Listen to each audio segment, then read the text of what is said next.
Every major city in Europe contains a loud, vibrant surface world, but directly beneath the pavement, resting in absolute silence, sits a massive empire of millions of skeletons. We have developed a psychological terror of mortality. Our modern society instinctively hides death away, tucking it behind sterile hospital doors and the clinical hum of flatlining monitors. Descending into the underground networks of Paris, Rome, and Palermo reveals a different human instinct. Historically, European societies integrated death directly into their everyday lives. You have to ask yourself, were our ancestors simply morbid, or did their sprawling subterranean bone architectures hold an understanding of life we have entirely forgotten? These tunnels act as a psychological mirror, forcing us to look at the mortality we try so desperately to repress. In ancient Rome, cremation was the legal standard. Early Christians rejected this, taking pickaxes to the soft, volcanic tufa rock beneath the city to carve complex underground burial networks.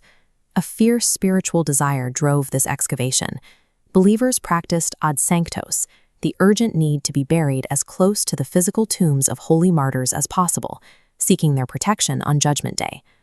This early Christian fresco captures these spaces in use, active sites of religious gathering, where the living shared the Eucharist among the bodies of the dead. Early believers viewed these underground spaces as dormitories. To them, the community was merely sleeping shoulder to shoulder, waiting together for mass resurrection. Rome's catacombs grew from a unifying faith, where proximity to death brought spiritual salvation, dissolving the physical boundary between the living and the deceased. By the 18th century, the motivation for going underground shifted from spiritual devotion to pure, desperate public health necessity in the heart of Paris. The Les Innocents cemetery reached a breaking point. Overcrowding caused the diseased ground to rupture through brick walls into neighboring basements. Paris engineered an immense solution, mechanically funneling 6 million bodies down into ancient mine shafts under the cover of night. Despite the panicked mass relocation, the workers refused to discard the remains in chaotic piles. They arranged anonymous skulls and femurs into perfectly repeating geometric art. Even in the middle of a massive public health crisis, humanity's base instinct was to impose order, beauty, and dignity upon the ultimate equalizer of death. In the Czech Republic, the remains of 40,000 plague victims were transformed into public art, including the massive bone chandelier of the Sedlec ossuary. The Vatican took public veneration a step further. They extracted skeletons, entirely encased them in gold and jewels, and exported them across Europe as catacomb saints to be displayed and worshipped. In Sicily, the monks of the Capuchin crypt used the dry subterranean air to preserve human tissue. They openly displayed 8,000 mummies, leaving them hanging on the walls dressed in their finest clothes.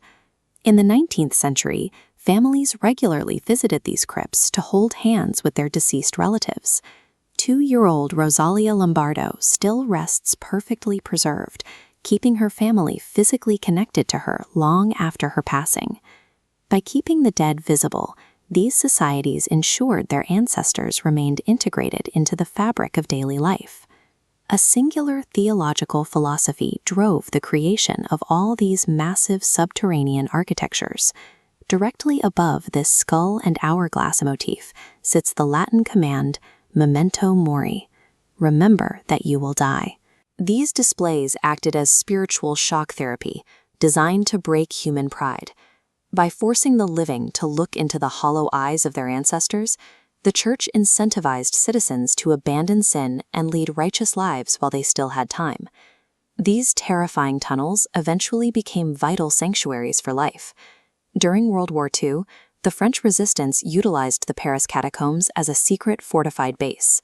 Throughout history, the dead have constantly accommodated the living, providing both physical shelter from war and philosophical grounding from arrogance.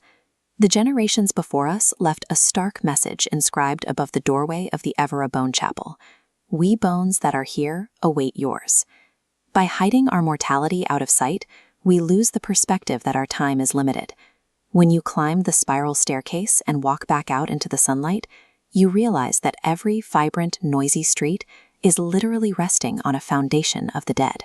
The certainty of death is the defining boundary that gives your brief life its meaning and its urgency. Facing the stark truth of the dead provides the necessary perspective to truly appreciate the privilege of being alive.